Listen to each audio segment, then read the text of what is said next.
Vous regardez Medi 1 TV Afrique, très heureux de vous retrouver pour ce nouveau numéro de votre émission Génération News, l'émission qui prend à cœur les problématiques qui sont liées à la jeunesse.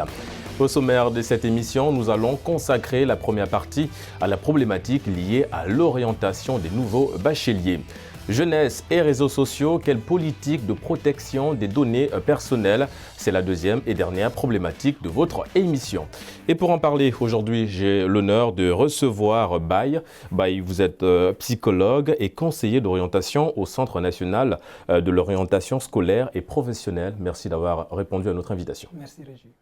J'ai également le plaisir de recevoir Nicolas. Vous êtes expert en sécurité des systèmes informatiques. Merci d'être là parmi nous aujourd'hui. Merci.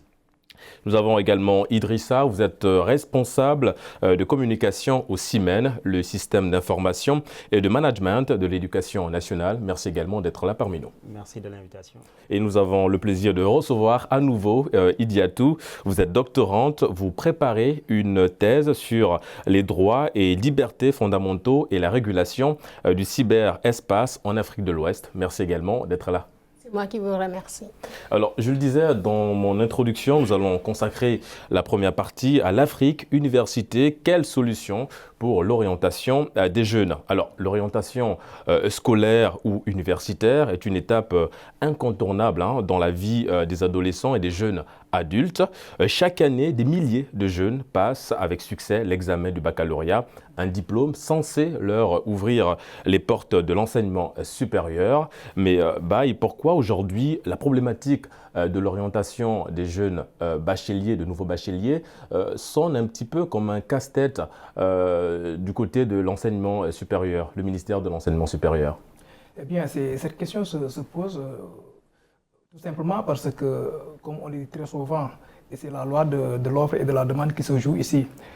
Quand on a de plus en plus de nouveaux bacheliers qui frappent à la porte de l'université, alors que sur le plan des infrastructures, sur le plan de la capacité d'accueil, sur le plan des enseignants disponibles au niveau des universités, nous avons une offre qui est limitée. Il y a forcément cette tension qui fait que tous les nouveaux bacheliers ne sont pas orientés dans les universités publiques, en tout cas. Et de plus en plus, cette question se pose et ça va se poser les années à venir dans la mesure où l'État du Sénégal a consenti beaucoup d'efforts les années passées pour élargir l'accès à une éducation pour tous, pour augmenter également ce qu'on appelle les lycées de proximité. Et quand vous avez beaucoup de lycéens, il faut s'attendre aussi à avoir beaucoup de nouveaux bacheliers, surtout quand le taux de réussite augmente. Alors, Idiatou, Baye parlait un instant effectivement des infrastructures universitaires. Le Sénégal, évidemment, dans cette lancée-là, le chef de l'État est en train d'inaugurer des universités à travers le Sénégal, suffisant aujourd'hui pour essayer de résorber un petit peu ce flux de nouveaux bacheliers? Oui, je peux dire que oui, c'est suffisant puisqu'il y a une décision qui a été prise cette année, c'est-à-dire d'orienter tous les nouveaux bacheliers demandeurs dans les universités publiques. Donc l'État estime que ces infrastructures, il a les moyens de pouvoir orienter tous ces nouveaux bacheliers dans les établissements d'enseignement public. Donc, il le fait. On a noté que cette année, il y a l'ouverture, la réception de nouvelles universités telles que l'université Amadou Mahtar Mbow de Diamniadio. Et aussi, on a noté qu'il y a au niveau de l'UVS, l'Université virtuelle du Sénégal, il y a beaucoup d'étudiants qui sont orientés là-bas. Donc, ça permet un peu d'absorber une grande quantité de demandeurs pour qu'ils puissent être orientés, puisque le droit à l'éducation, c'est un droit fondamental. Donc, il y a des efforts qui sont déjà faits. Mais au-delà des infrastructures, il faut aussi penser au personnel, c'est-à-dire le personnel enseignant. Est-ce que le personnel enseignant existant est suffisant pour pouvoir prendre en charge tous ces étudiants-là? Donc, ça aussi, il faudrait aller vers peut-être le recrutement ou bien la régularisation de certains enseignants-chercheurs qui sont dans les universités ou bien qui sont là et qui veulent travailler comme enseignants. Donc, ce n'est pas seulement les infrastructures, il faut aussi veiller évidemment au personnel, notamment les enseignants. Idrissa, il y a un point que Diatou a évoqué, très important, effectivement, quand elle parlait de l'UVS, l'Université virtuelle du Sénégal, qui est implantée un petit peu partout dans les différentes régions du Sénégal. Le e-learning, ça reste évidemment une solution. Absolument. Je pense qu'à l'heure actuelle, la problématique de l'orientation ne pourrait être résolue qu'avec des solutions de e-learning. Avec les taux grandissants de nouveaux bacheliers, l'État ne peut pas avoir la prétention et les moyens de concevoir ou bien de construire des infrastructures à même d'accueillir tous ces nouveaux bacheliers. Mais avec le e-learning, quand même, chacun peut rester chez soi et avoir accès à une éducation de qualité, à une formation de qualité. Mais là aussi, il y a une autre problématique qui ressurgit, c'est l'adéquation de l'offre de formation et le marché de l'emploi. Parce que beaucoup d'étudiants qui sont formés, des études ont montré que la plupart des nouveaux diplômés mettent en moyenne 5 ans à se trouver un job, un emploi. Alors que les employeurs sont en quête perpétuelle de qualifiés, de compétences certifiées. Donc, qu'en est-il? Est-ce qu'il s'agit d'une formation ou bien des formations qui sont en adéquation avec le marché de l'emploi, qui sont pourvues dans nos universités publiques? Je pense que d'abord, il y a une solution avec le e-learning pour donner une formation de qualité à chacun, mais cette formation articulée carrément aux besoins du marché de l'emploi. Je pense qu'en investissant sur ces deux leviers, on peut en arriver à des solutions pérennes et viables. Du coup, Nicolas, évidemment, l'orientation, ça reste un point essentiel du système éducatif. Effectivement, l'orientation reste un point essentiel du système éducatif dans la mesure où actuellement, comme il a si bien dit tantôt, l'orientation permet notamment de montrer quelle est la phase que l'étudiant va suivre pour poursuivre son cursus universitaire. Mais aujourd'hui, on est confronté à un problème majeur, c'est notamment les formations qui sont proposées dans nos universités publiques. Ces formations sont encore tirées de l'héritage de la coloniale que nous avons par rapport au système éducatif, et ce qui fait en sorte que sur le marché de l'emploi actuellement, on a des étudiants qui, lorsqu'ils terminent leurs études, sont confrontés à des employeurs qui ont besoin de professionnels, qui ont besoin de recruter des ingénieurs, qui ont besoin de recruter des techniciens, des praticiens. Mais malheureusement, ces derniers sont en inadéquation par rapport à la formation avec les besoins du marché de l'emploi. Et on a également des employeurs qui veulent recruter des personnes qualifiées, mais qui demandent beaucoup de qualifications.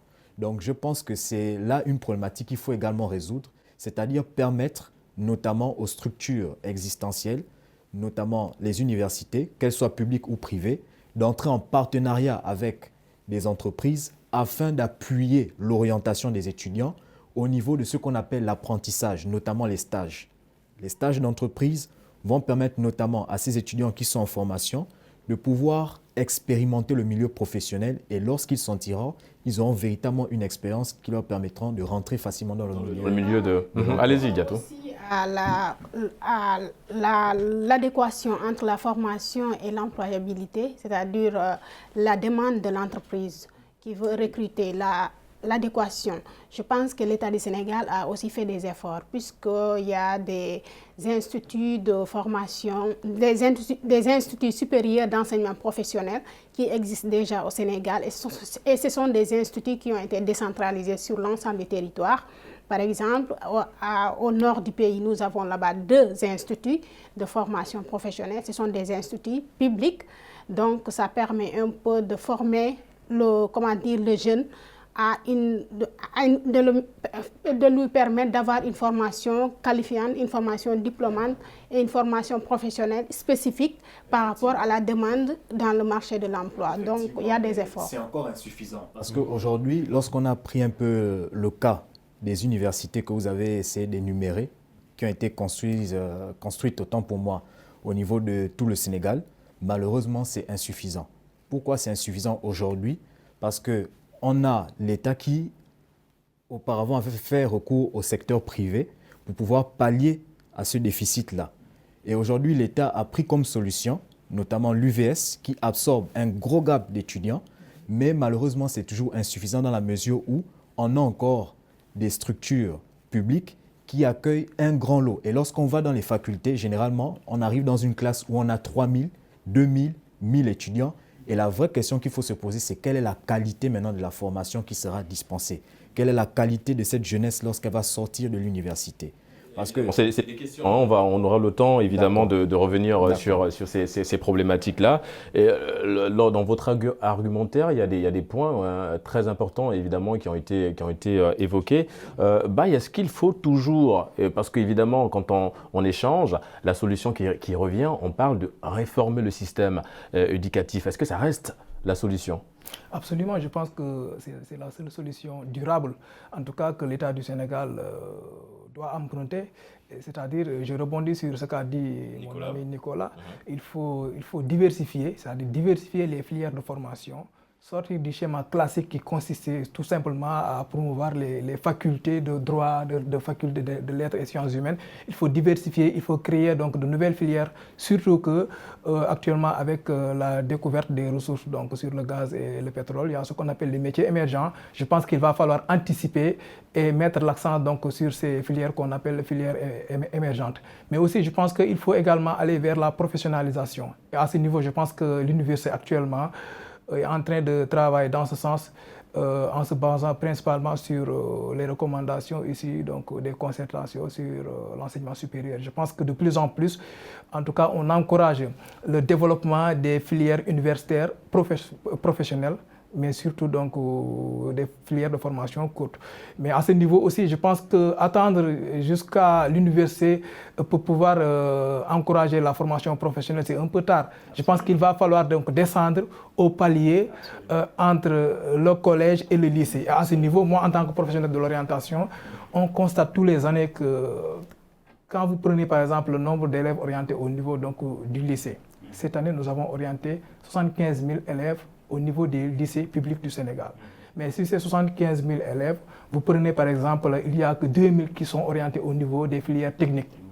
Donc T1, T2, F3, F6, etc. Série G. Donc il n'y a que 2 000 qui sont orientés là-bas. Ensuite, si vous prenez l'enseignement général, ceux qui sont orientés au niveau donc, des séries scientifiques, ils ne représentent que 30%, 32%, 33%, 34%. Et ça, je pense qu'à ce niveau, l'État doit mettre l'accent au niveau de la transition collège, lycée, pour diversifier davantage et donc éviter le fait que les étudiants aillent jusqu'en master pour revenir faire donc, des concours de niveau 3. Exactement, oui, allez-y, tout ça. Et en complément, je pense bien que ça permettrait un petit peu d'anticiper sur, n'est-ce pas, à amoindrir le taux de demande d'orientation dans les universités, dans la mesure où un élève qui a reçu une formation technique professionnelle, après son bac, déjà, il dispose d'un diplôme, non pas seulement d'un baccalauréat simple, mais d'un baccalauréat technique qui lui permet déjà d'embrasser le milieu professionnel. Avec quoi il peut travailler déjà et peut-être se doter d'une formation peut-être à la carte ou bien en cours du soir ou bien en cours du week-end et ne pas constituer un surplus de demandes d'orientation dans les universités.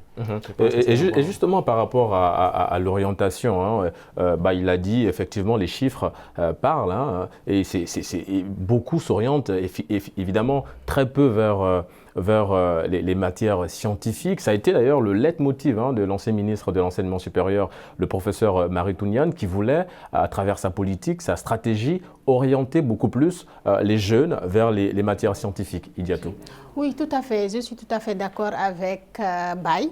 Il a dit qu'il faudrait agir dès le bas âge, c'est-à-dire dès le collège ou bien le lycée. C'est à partir de là-bas qu'il faudrait jouer pour pouvoir permettre aux jeunes, une fois l'obtention du bac, de pouvoir être orientés dans des filières scientifiques. Donc, il faudrait un peu généraliser cette politique pour permettre aux élèves, aux collégiens et aux lycéens de pouvoir faire une formation professionnelle, une formation technique et une fois arrivé au baccalauréat de pouvoir être opérationnel sans pour autant vouloir aller dans les universités. Mais il faudrait rappeler aussi que les universités n'ont pas seulement une vocation de former des étudiants pour qu'ils puissent être opérationnels dans le monde du travail. Il y a aussi cette vocation de recherche que les universités ont. La recherche, c'est une vocation qui est dévolue à l'université. L'université doit faire des recherches développement pour permettre de faire des inventions, faire des découvertes pour permettre au développement économique et social du pays. Ce n'est pas seulement la vocation principale de l'université n'est pas seulement la formation et aussi l'opérationnalisation des étudiants, entre autres. Il y a aussi le volet recherche qui est un peu attribué aux universités, puisque si on voit au niveau de l'intitulé même du ministère de l'Enseignement supérieur, c'est le ministre de l'Enseignement supérieur, de la Recherche et de l'Innovation. Donc, c'est à partir de la recherche qu'on peut faire des innovations, qu'on peut développer la société économiquement, socialement et politiquement. Absolument, je suis entièrement d'accord avec vous, Diato. Je pense que c'est la recherche qui doit éclaircir d'abord les décisions politiques. Je pense que dans tous les pays avancés, il y a toujours une articulation entre la recherche et les politiques publiques. Et à ce niveau, je pense que je suis entièrement d'accord avec vous.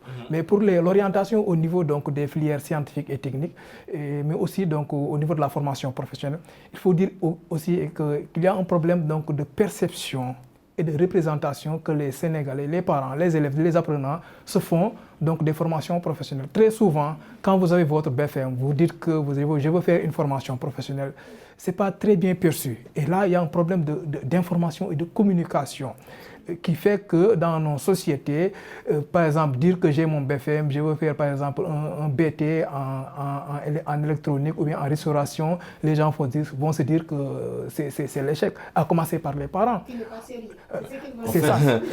Justement, par rapport à ça, par rapport à ce problème effectivement que Baya a soulevé, est-ce que les étudiants sont assez conscients ou bien sont assez informés sur les matières qu'ils doivent suivre, la formation notamment? Alors moi je pense que malheureusement les étudiants ne sont pas assez informés parce que l'orientation doit partir, normalement j'irais même plus loin, depuis le bas âge. Lorsqu'on regarde dans les pays développés, on nous donne souvent des dessins à faire à des enfants et on remarque déjà l'orientation de la manière dont l'enfant va dessiner ou reproduire la calligraphie ou encore l'image qu'il aura à représenter sur le papier.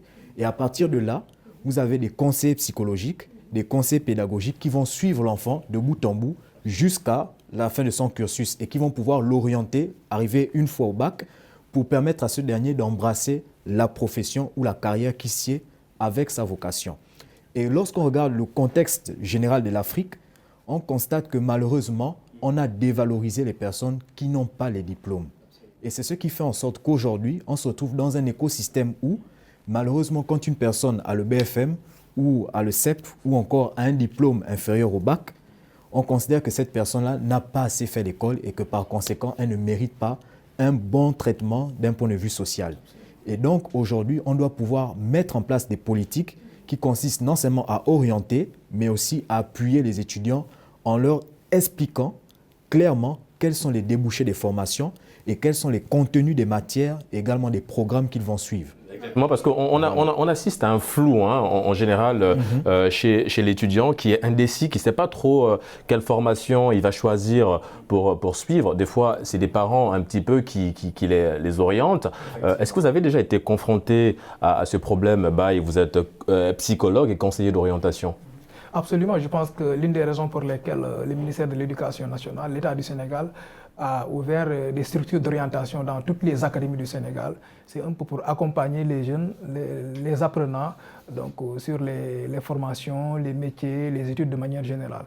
Je pense qu'à ce niveau aussi, le travail que font les psychologues conseillers au niveau des structures d'orientation, au niveau des académies, est essentiel dans la mesure où c'est un travail qui permet à ces jeunes-là d'avoir un projet professionnel très tôt. Et je pense que c'est important. C'est-à-dire que vous êtes à l'école, oui c'est vrai, mais vous voulez exercer quel métier? Et si vous voulez exercer ce métier-là, quelle est la voie à suivre? Quelles sont les dispositions que vous devez avoir? Quelles sont les qualités humaines qui sont demandées? Quelle personnalité même vous devez avoir? Et à ce niveau, on parle maintenant de psychologie de l'orientation. Dans les autres pays, par exemple, si vous allez en Allemagne, si vous allez en France, c'est très avancé. Les structures d'orientation occupent une place centrale au niveau du dispositif éducatif. Au Sénégal, il y a des efforts qui sont faits, mais je pense qu'avec les réformes qui sont entamées, de plus en plus les conseils d'orientation vont prendre beaucoup plus de place pour accompagner maintenant les jeunes, pour que les jeunes puissent avoir maintenant des métiers, des professions qui correspondent à leur personnalité et à leurs aptitudes. Et pour aller plus loin, je dirais bien que ça va interpeller la question la problématique mondiale par rapport à l'école du futur et par extension l'université du futur, c'est-à-dire quoi? Qu'est-ce qu'on doit enseigner à qui et comment? Nous nous rendons compte que notre école telle qu'elle est bâtie, en fait, nous enseignons les mêmes contenus de programme à tous les enfants au même moment, ainsi de suite. Mais la psychologie de l'enfant, en l'étudiant, on se rend compte qu'il n'y a pas deux enfants identiques. Ben, en enseignant par exemple les mathématiques à tous aux mêmes créneaux horaires, il y a de ces enfants, peut-être leur psychologie ne les met pas dans une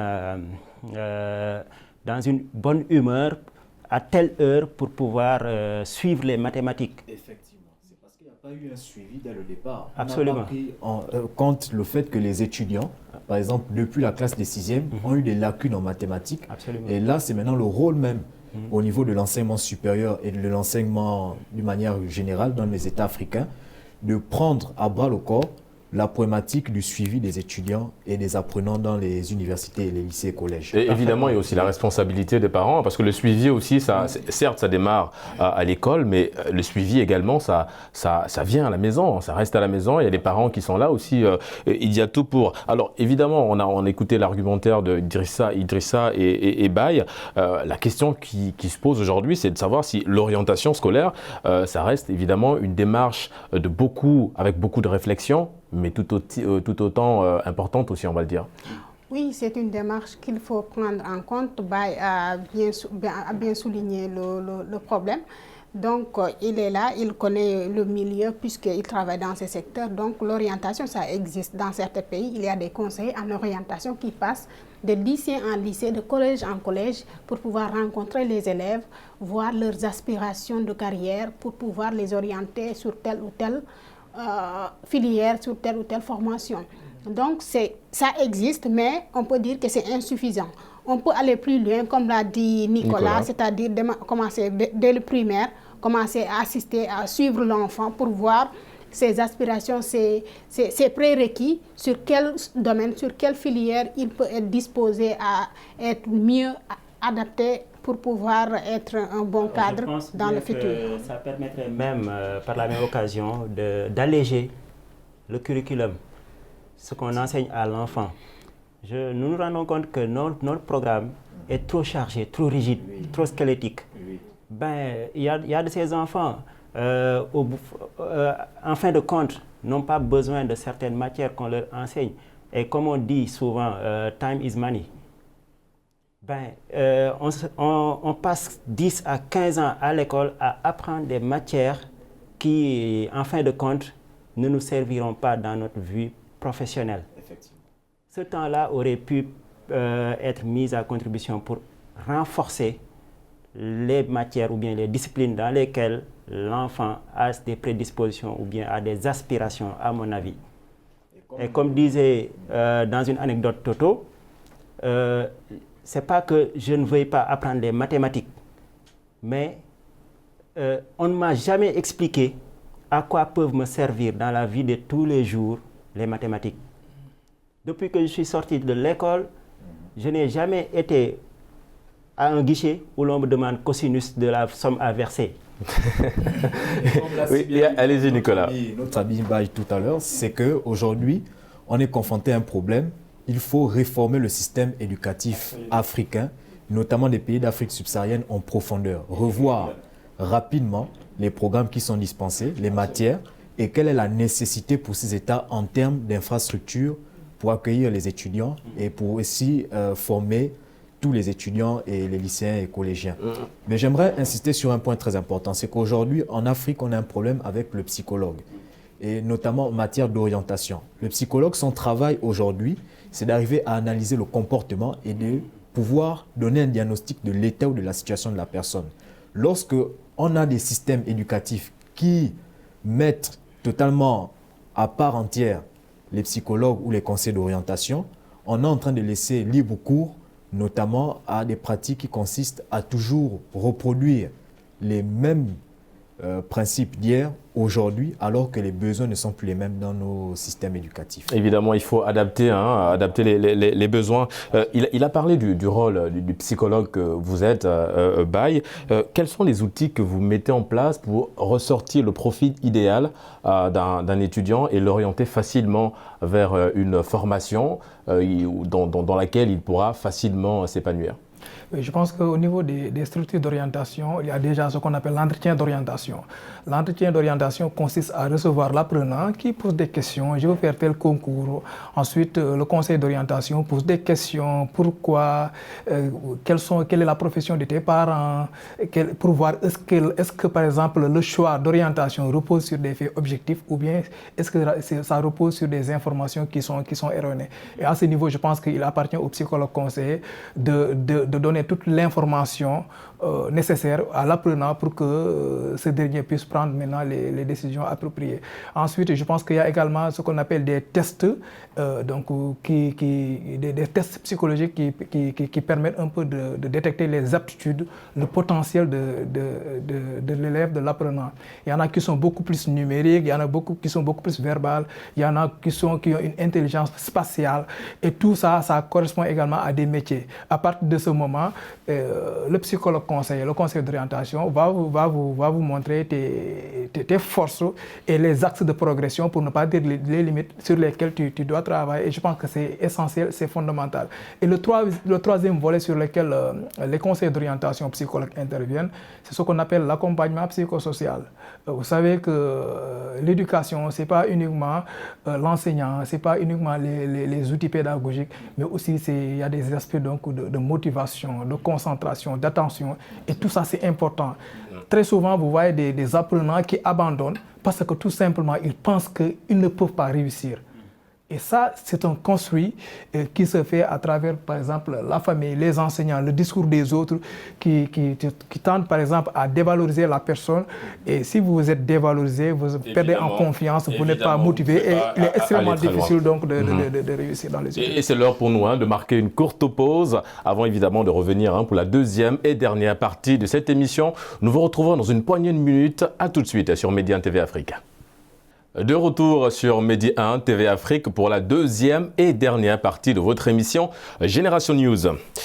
La révolution numérique est en marche en Afrique avec 435 millions d'utilisateurs Internet en 2018, soit une progression de 20% en seulement un an d'après les chiffres de Global Digital. L'accès au web se démocratise largement sur le continent et les jeunes deviennent l'un des plus gros fournisseurs des données personnelles. Alors, il y a tout. Est-ce que nos données personnelles nous appartiennent-elles ? Je ne pense pas. Dans certaines plateformes ou bien dans certains sites d'Internet, on nous signale dès le début, dès que tu mets ton login, on te dit que les données que vous allez intégrer dans cette plateforme vont être la propriété de l'entreprise. C'est comme par exemple Facebook. Toutes les données que tu intègres dans cette plateforme, ça devient la propriété de l'entreprise Facebook. Donc, ça ne nous appartient pas. Il faut donc essayer de voir, c'est-à-dire nos autorités, d'essayer de faire en sorte que les données à caractère personnel qui sont collectées par ces géants du net-là, que les serveurs soient localisés physiquement sur le territoire national. Si les serveurs sont localisés dans d'autres pays, dans des pays tiers, donc l'État n'a aucune mainmise sur ces données-là, donc l'État ne peut rien y faire. Donc il faudrait que nos autorités poussent ces géants-là à baser leurs serveurs sur le territoire national. Comme c'est le cas en Russie aussi. Oui, c'est le cas en Russie et en Chine aussi, c'est la même chose. C'est ce qu'ils ont fait. Mais nous, les pays africains, je crois qu'on n'en est pas encore arrivé là. Allez-y, Nicolas. Dire sur ce qu'elle a dit tantôt. Alors, ce qu'il faut comprendre ici, c'est qu'on est tous propriétaires de nos données personnelles. Maintenant, lorsqu'on va sur Facebook et qu'on souscrit à un abonnement Facebook avec un compte, ce qui se passe, c'est un transfert de propriété des données. C'est-à-dire que lorsque tu souscris à l'offre Facebook et lorsque tu adhères délibérément à Facebook, lorsque tu vas lire les conditions d'utilisation, tu donnes directement accès à Facebook à tes données et tu les transfères les données et à ce moment, elles vont pouvoir jouir de ces données comme elles l'entendent. Et il y a deux conceptions en matière de données à caractère personnel. il y a une conception européenne qui considère que les données personnelles sont la propriété des citoyens et par conséquent on doit protéger le citoyen. Et la deuxième conception, c'est la conception anglo-saxonne ou encore américaine qui tend à ce que les données personnelles sont plus alliées à la notion de consommateur ou d'utilisateur. C'est-à-dire qu'aujourd'hui, un géant comme Facebook va pouvoir prendre vos données et va les revendre à des entreprises qui vont tout simplement les utiliser à leur fin pour des publicités ou bien pour la vente ciblée sur un segment bien donné. Justement, par rapport à ça, par rapport à ce point précis que vous avez souligné, est-ce que nous sommes libres, puisqu'apparemment nos données sont tout le temps collectées et on a l'impression qu'en fait on est surveillé, observé. Est-ce qu'on est totalement libre? Alors, il faut dire qu'aujourd'hui, effectivement, il y a une liberté dans l'utilisation de nos données. Parce qu'au départ, c'est qui contrôle la donnée? C'est moi qui fournis la donnée ou bien c'est la donnée qui me fournit? Voilà la vraie question qu'on doit se poser. C'est moi qui choisis ou qui décide délibérément d'adhérer à Facebook, d'adhérer à WhatsApp et de remplir les champs qu'on me demande. Et dans ces champs, il y a des champs obligatoires comme le nom, le sexe, l'âge, la nationalité. Il y a des champs qui ne sont pas obligatoires. Donc il faut éviter en fait en tant que jeune de s'exposer sur les réseaux sociaux en fournissant délibérément toutes ces informations et en arrêtant également d'exposer généralement la vie privée. Parce qu'à ce moment, on a des algorithmes qui rentrent pour véritablement cibler à quel moment la personne se connecte, donc la fréquence, et aussi pour voir quels sont les goûts, les choix et les préférences des personnes. Justement, Nicolas, en parlant de cette jeunesse-là, comme je l'ai souligné dans mon introduction, cette jeunesse-là, entre 15 ans, l'âge où on estime qu'en tout cas un adolescent peut avoir un smartphone, de 15 ans jusqu'à 25 ans, fournisseur des données. Vous avez parlé également des vidéos, des photos qu'on poste sur Internet. La question, Idrissa, aujourd'hui, c'est de savoir, faut-il tout poster sur Internet? Est-ce que c'est tout?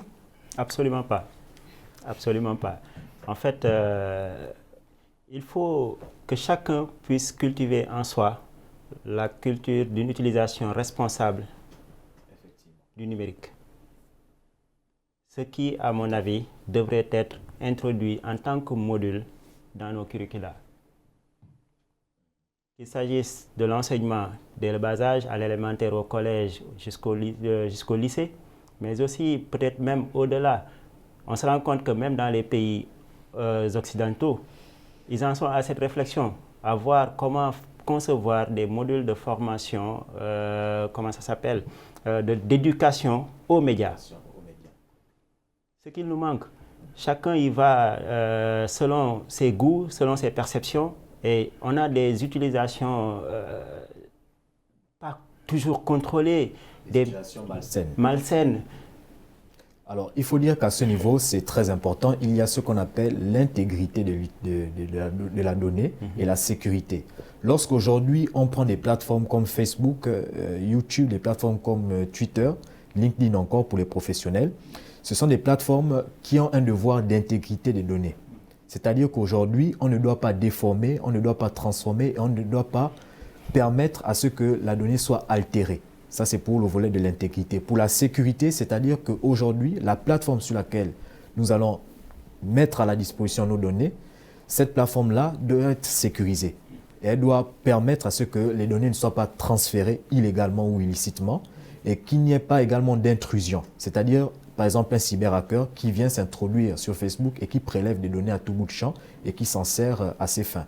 Mais j'aimerais insister sur un point très important, c'est le point de l'éducation. Tout à l'heure, on a évoqué, lors du premier thème, notamment l'avenir de la formation et les métiers futuristes et aussi la recherche et l'innovation. Justement, lorsqu'on parle aujourd'hui des données à caractère personnel, ça fait appel à la notion de cybersécurité, ça fait appel à la sécurité des systèmes d'information, ça fait également appel à l'intelligence artificielle, c'est des métiers futuristes. Justement, on doit permettre aux apprenants de pouvoir connaître dès le bas âge, à travers la manipulation d'outils technologiques comme des tablettes et des ordinateurs, à pouvoir utiliser de façon saine et responsable, comme vous l'avez si bien dit, les données et aussi les appareils qui vont avec. Et on prend par exemple au niveau du Rwanda, où le président Paul Kagame a décidé depuis le bas âge de doter des ordinateurs tous les étudiants. Et évidemment, le Nigeria également est dans, dans cette politique. Oui, Mbaye, vous voulez rebondir sur un point? Oui, je pense que je suis entièrement d'accord avec lui quand il dit qu'on doit faire une utilisation saine et responsable. Mais il ne faut pas oublier également que nous sommes dans un contexte de pauvreté où la majeure partie des populations en fait, est analphabète. Si vous avez des populations qui ne savent ni lire ni écrire, comment interpréter par exemple ce qu'on appelle politique de confidentialité, etc. Alors que tous ces gens-là sont présents sur les réseaux sociaux, sur Facebook par exemple.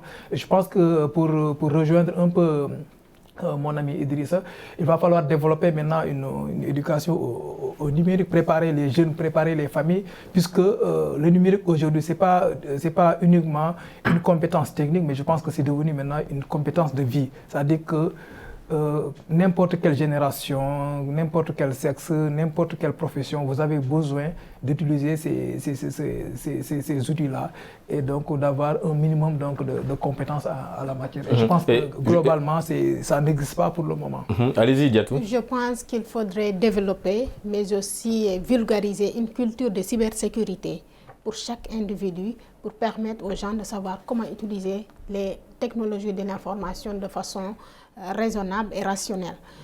Comme l'a dit Idrissa, il faut sensibiliser, mais dans cette sensibilisation aussi, il faudrait l'information. Informer la personne et former la personne.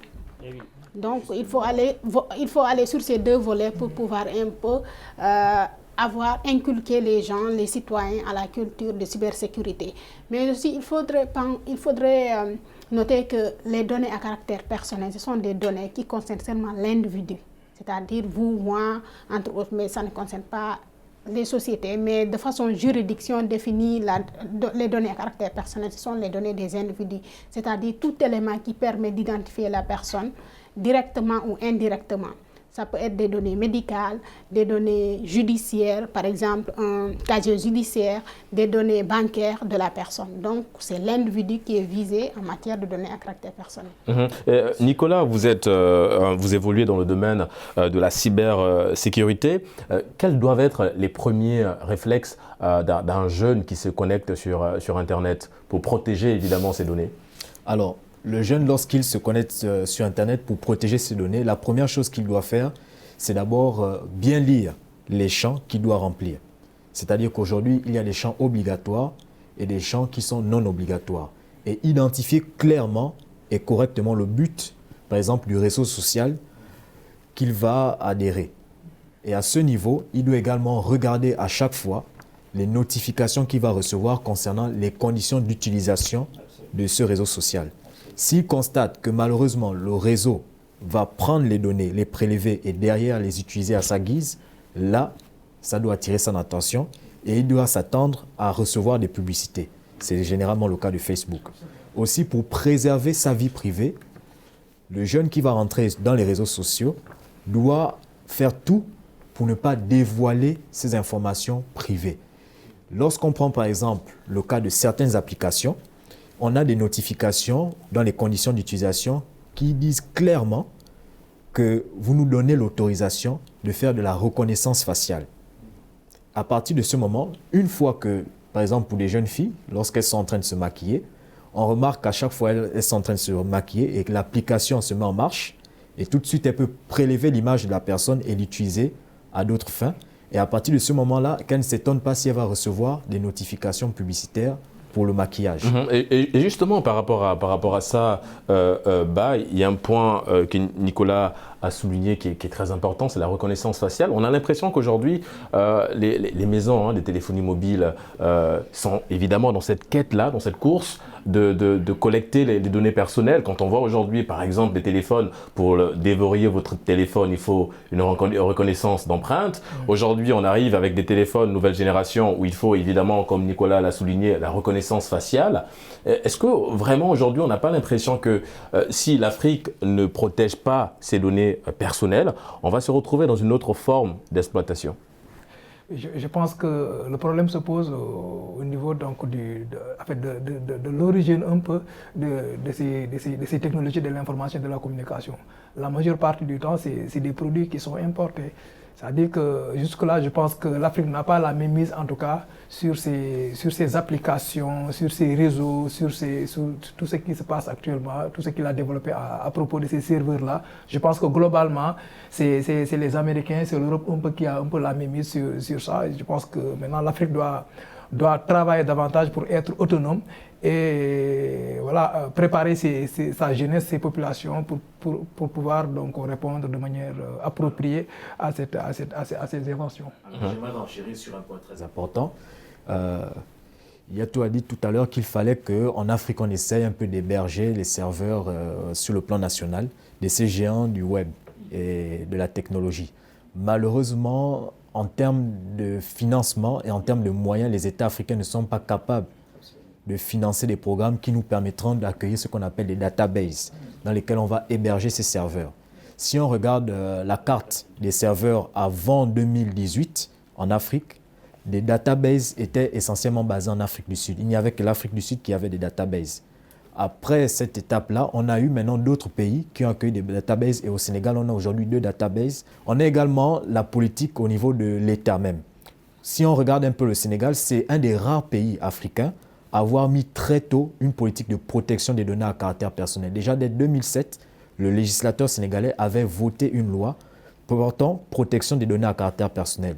Lorsqu'on remonte encore un peu plus, on constate qu'à Malabo, le Sénégal a également été un des premiers pays à signer la convention de la cybersécurité ou du cyberespace africain de Malabo de 2014. Et lorsqu'on regarde un peu l'environnement ou l'écosystème sénégalais en matière de données, le Sénégal a pris une politique, n'est-ce pas, visant au développement des systèmes d'information et de la communication ou encore des nouvelles technologies. Et parallèlement à cela, le président de la République a pris ou a mis en œuvre un plan national de stratégie de cybersécurité. Pour évidemment rester dans la logique de... Oui, allez-y, Idiatou. Oui, je peux dire que par rapport à la convention de Malabo, on peut dire que c'est du droit prospectif. La convention a été adoptée, mais elle n'est pas encore entrée en vigueur. Donc, il faudrait un certain nombre de ratifications pour que la convention entre en vigueur. Donc, c'est en suspense. Et aussi pour l'usage des données personnelles ici au Sénégal. Oui, c'est vrai, le Sénégal, le gouvernement a adopté une stratégie nationale de cybersécurité et aussi il y a des lois qui sont adoptées, notamment la loi de 2008 sur les données à caractère personnel, qui a mis en place une structure, une autorité administrative indépendante pour accompagner les internautes et pour accompagner les structures qui utilisent les données à caractère personnel. Il s'agit de la CDP. Donc la CDP essaie un peu d'informer les internautes, les usagers de comment leurs droits dans l'usage des données personnelles, mais également leurs obligations. Ce n'est pas de n'importe quelle façon on peut utiliser ou bien traiter les données à caractère personnel. Il y a des autorisations, par exemple, qu'il faudrait recueillir au niveau de la commission ou encore faire une déclaration avant de vouloir traiter des données à caractère personnel. Donc, l'État du Sénégal a fait des efforts, c'est-à-dire pour encadrer, pour accompagner cette loi. Une structure a été mise en place, donc évidemment, on va... L'État du Sénégal que je viens saluer à travers le texte de Malabo qui avait été déjà signé par l'État du Sénégal parmi les premiers pays africains qui ont pris ce texte-là. Le Sénégal en faisait partie. Et le Sénégal était déjà en avance. En 2007, ils avaient déjà pris une loi sur la protection des données à caractère personnel. Et on part encore plus loin. Aujourd'hui, lorsqu'on regarde l'environnement sénégalais, on a des entreprises qui évoluent dans le domaine de la cybersécurité. Et ces entreprises sont capables, au niveau même du Sénégal, de traiter les données, d'assurer leur intégrité, leur authenticité et d'assurer également la sécurité. Donc c'est pour dire que le Sénégal met en mouvement une bonne politique. Une très bonne politique, évidemment, qu'on salue tous. Oui, Idrissa, vous voulez rebondir sur un point bien précis? Sur l'hébergement en notre sein de nos infrastructures d'hébergement. En fait, un point qu'a évoqué Idiatou et sur lequel Nicolas a rebondi. En fait, j'ai une préoccupation en ce sens où je me pose la question, même si on a des infrastructures d'hébergement qui nous appartiennent, en soi des data centers, est-ce qu'en soi, ça nous protège carrément? Est-ce que ça nous met à l'abri d'une possible cyberattaque? Absolument. Parce que quoi qu'il en soit, ces données sont sur le web. Même hébergées chez nous, ils sont sur le web. Et les intrusions ne sont pas basées sur la nécessité d'avoir dans les États africains des structures nationales ou bien des structures privées qui vont assurer la cybersécurité. Et on a par exemple au Sénégal des structures comme ISS Afrique, comme CCDOC et j'en passe, qui viennent pour assurer la cybersécurité. Et lorsqu'on prend le cas spécifique, par exemple, le ISS, c'est une entreprise qui aujourd'hui accentue sur la formation en local de son personnel et héberge en local ses serveurs et aussi promeut des solutions locales pour la cybersécurité afin de pallier justement aux attaques pour une cyberattaque. Alors, Mbaye, évidemment, on va peut-être revenir à nos jeunes frères qui utilisent les réseaux sociaux sans pourtant connaître un petit peu les risques parce que, évidemment, Internet, c'est très dangereux. Évidemment, il faut, comme vous l'avez souligné, avoir une utilisation un petit peu, on va dire, responsable des réseaux sociaux. Mais dans tout ça également, il y a l'implication, on va dire, la responsabilité des parents, évidemment, Mbaye. Absolument, il y a la responsabilité des parents. Je pense que même au niveau donc, des applications, il est permis aux parents de faire le contrôle parental pour permettre maintenant à l'enfant d'accéder à des applications qui correspondent un peu à son âge et à son âge de manière générale. Donc de manière globale, je pense aussi que l'État est en train donc, de développer des politiques avec le programme Sénégal numérique 2025.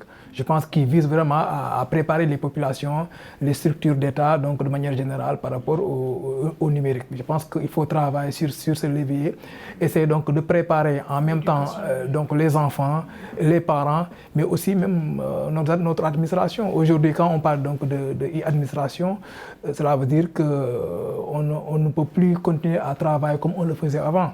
Il faut absolument donc, utiliser le numérique maintenant pour accélérer le travail donc, de l'administration, pour moderniser notre administration. Il y a tout. L'an dernier, Facebook a supprimé des milliers d'applications qui ne respectaient pas son règlement sur les données privées et des utilisateurs, et aussi celles qui... on va dire, ces applications-là, ces virus qui facilement arrivent à pénétrer dans les téléphones, les smartphones des jeunes. Une initiative évidemment à encourager de la part du géant du net. Effectivement, c'est une initiative qu'il faut encourager, que tous les géants devraient suivre pour pouvoir un peu protéger les internautes. Les internautes sont très exposés. Mais cette exposition aussi dépend de l'usage que fait la personne. À chaque fois qu'on touche un objet connecté ou bien une machine, un smartphone qui est connecté, on laisse des traces. Et ces traces-là, c'est collecté. Des algorithmes sont utilisés pour collecter ces traces, pour voir, pour analyser nos centres d'intérêt, nos préoccupations, nos aspirations. Et ça, c'est revendu à des entreprises. Maintenant, les données personnelles, c'est devenu un fonds de commerce. L'entreprise utilise les données personnelles pour pouvoir faire des prospections commerciales. Donc, ça, il faudrait encourager cette initiative et pousser d'autres encore à aller dedans et à renforcer cela. Mais il faudrait savoir aussi que la prospection directe, vous avez parlé tantôt le fait de recevoir un mail nous proposant des offres, des services ou encore des produits, parce qu'un jour on a cliqué sur un produit, on voulait savoir le prix, quelque chose entre autres. La prospection directe, c'est interdit. La loi interdit la prospection directe. Oui. Donc, ce n'est pas parce que j'ai les données, j'ai les coordonnées de la personne, je peux lui envoyer à n'importe quelle heure un mail ou bien un message lui proposant mes services ou mes produits. C'est interdit. Même si tu as ces coordonnées, il ne faut pas le faire. Mais ici, on voit du n'importe quoi, du n'importe comment les choses. Aujourd'hui, avec l'évolution technologique, les entreprises n'ont même plus besoin d'avoir recours au mail. Elles vous envoient directement des notifications ou bien des bannières qu'on va recevoir où il y aura des publicités, par exemple, de d'autres sites ou bien de d'autres produits ou d'autres applications. Lorsque tu vas sur YouTube, tu reçois, par exemple, avant de regarder une vidéo, un display. Et à partir de ce moment-là, tu es toi-même en face d'une publicité. Ouais. Et parfois, tu dois regarder jusqu'à la fin. Et dans certains cas, on te demande si tu veux ignorer directement la vidéo du display. Mais j'aimerais revenir sur un point très important. Lorsqu'on regarde bien une application et lorsqu'on y adhère, dans les conditions d'utilisation, on reçoit également ce qu'on appelle la possibilité d'avoir accès à toutes nos coordonnées et aux coordonnées de toutes les personnes qu'on a dans notre répertoire. Oui, le souci justement avec ça, avec cette démarche-là, Nicolas, justement, avec cette démarche, on se rend compte que ça devient une sorte d'obligation parce que si vous regardez certaines applications, ils insistent sur le fait que vous soyez d'accord pour que l'application s'installe. Si vous dites non, l'application ne va pas aller au bout de son installation. Donc on a l'impression que ce n'est plus une demande, mais ça devient une sorte d'obligation. Non seulement une obligation, mais aussi je pense qu'il faut, c'est important de le souligner. Quelquefois aussi on constate que par exemple, vous prenez par exemple une application, vous progressez, vous voulez télécharger, on vous demande de mettre obligatoirement votre adresse email. Et cela veut dire que ça, ce n'est plus maintenant une demande, mais cela veut dire qu'on vous impose maintenant l'application. Et ensuite, quand il parle par exemple de conditions d'utilisation, il y a combien de personnes qui se donnent le temps nécessaire de lire entièrement les conditions d'utilisation? Ça également, c'est un autre problème. Généralement, tu es intéressé par une application, tu cliques sur l'application, on te présente les conditions d'utilisation. Maintenant, tu lis même pas les conditions d'utilisation, tu dis accepte et puis voilà. Directement on clique. Justement par rapport à ça, on l'a dit tout à l'heure, il va falloir beaucoup de sensibilisation auprès des jeunes qui utilisent ces applications et également sur la capacité qu'ils ont de protéger leurs données personnelles. Que faut-il faire davantage? On a parlé de la sensibilisation, mais est-ce qu'il y a d'autres moyens également pour pousser les jeunes à protéger eux-mêmes leurs données? Je pense que le tout est de miser sur la sensibilisation et la formation, l'éducation aux médias. Parce qu'on parle d'utilisation responsable. La personne, même s'il veut télécharger une application ou bien souscrire à quelque chose, qu'il se donne la peine de lire les conditions d'utilisation. Et si ça ne l'agrée pas, ou bien si ça lui... Voilà, si véritablement il a quelques doutes par rapport à l'utilisation future de ces données-là, ben, il lui appartient la responsabilité d'aller au bout du processus ou bien de ne pas le faire.